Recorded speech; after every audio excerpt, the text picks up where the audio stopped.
Salut à toi et bienvenue dans cette deuxième vidéo du chapitre 7, Vision et images. Nous commencerons cette vidéo par une séquence de rappel. Nous verrons ensuite ce qu'est une lentille convergente et l'image d'un objet.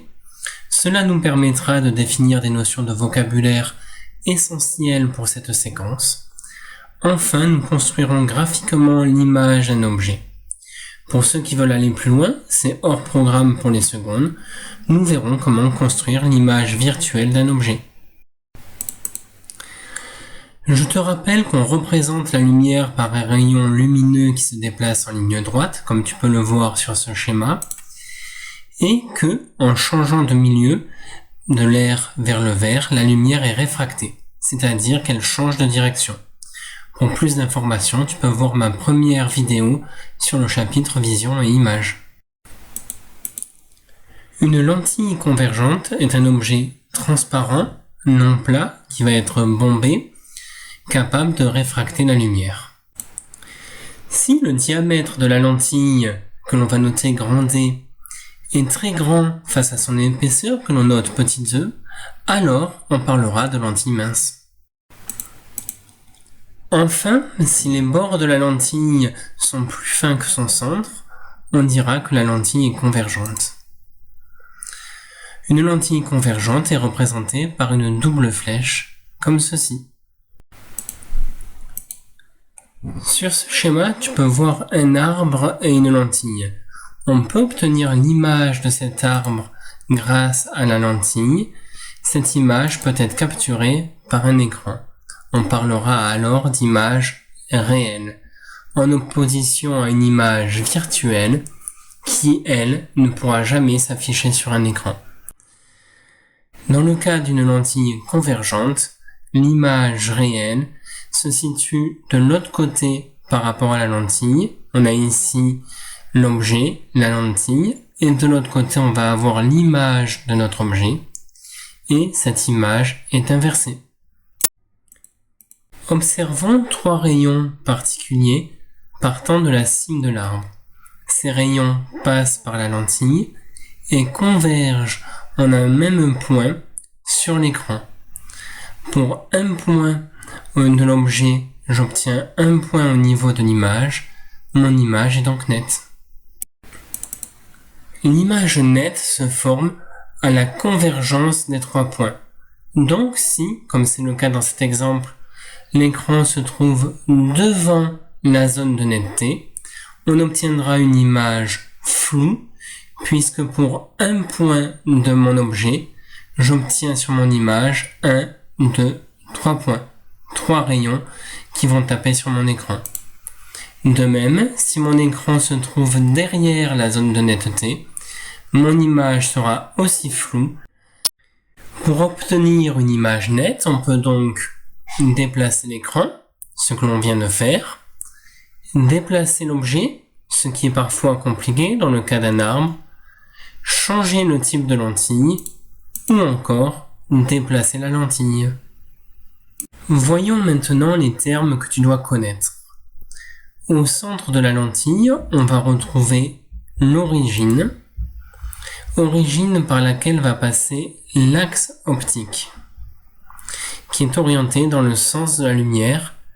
Donc dans notre cas, je vais avoir l'objet ici et la lumière va de gauche vers la droite. Cet axe optique sera gradué, donc l'origine étant ici, nous aurons les distances positives vers la droite et négatives vers la gauche. Comme tu le sais, lorsqu'un rayon lumineux change de milieu au niveau de la lentille, il est réfracté. Regardons maintenant ce qui se passe pour tous les rayons lumineux parallèles à l'axe optique. Ils convergent alors en un seul point après la réfraction qu'on va appeler le foyer image. Le foyer image se trouve toujours sur l'axe optique et est noté f'. À partir de ce point, on peut définir la distance OF' qui sera appelée distance focale. Enfin, par construction graphique, on peut déterminer le foyer objet f tel que OF soit égal à OF'. Voyons maintenant quelques rayons spécifiques. Tous les rayons incidents parallèles à l'axe optique passent par le foyer image F'. Ensuite, tous les rayons incidents passant par l'origine O ne sont pas déviés, comme tu peux le voir sur cette image. Enfin, tous les rayons passant par le foyer objet F ressortent après la lentille parallèle à l'axe optique. Nous allons maintenant voir comment construire graphiquement l'image d'un objet. Pour cela, la première étape, tu dois tracer un rayon parallèle à l'axe optique jusqu'à la lentille. Ce rayon, on vient de le voir, ressort en passant par le foyer image F'. Un rayon ne suffit pas pour déterminer le point de convergence de différents rayons. Il faut donc en tracer un autre. On va donc tracer un rayon passant par l'origine. Ces deux rayons se croisent en un point. C'est là où va se former l'image. On peut aller plus loin en traçant un troisième rayon, celui qui passera par le foyer objet et ressortira parallèle à l'axe optique. Tu peux voir que ce troisième rayon converge aussi avec les deux autres. C'est sur ce point que se trouve la zone de netteté. Ton image se projette donc à ce niveau-là, c'est à cet endroit qu'il va falloir placer ton écran si tu veux l'observer de façon nette. Voilà, le cours est terminé pour cette partie seconde. Maintenant, si tu veux aller un peu plus loin, nous allons voir la construction d'une image virtuelle. Avec une lentille convergente, tu n'observeras une image virtuelle que si ton objet est situé entre la lentille et le foyer image. Construisons maintenant les rayons spécifiques. Celui qui est parallèle à l'axe optique et ressort par le foyer image. Celui qui passe par le centre de la lentille. Et le dernier qui passe par le foyer objet. On observe que ces rayons spécifiques s'éloignent les uns des autres et ne pourront jamais se croiser après la lentille. On va donc les prolonger et on observe qu'ils se croisent en ce point-là. C'est ici que va se former l'image virtuelle.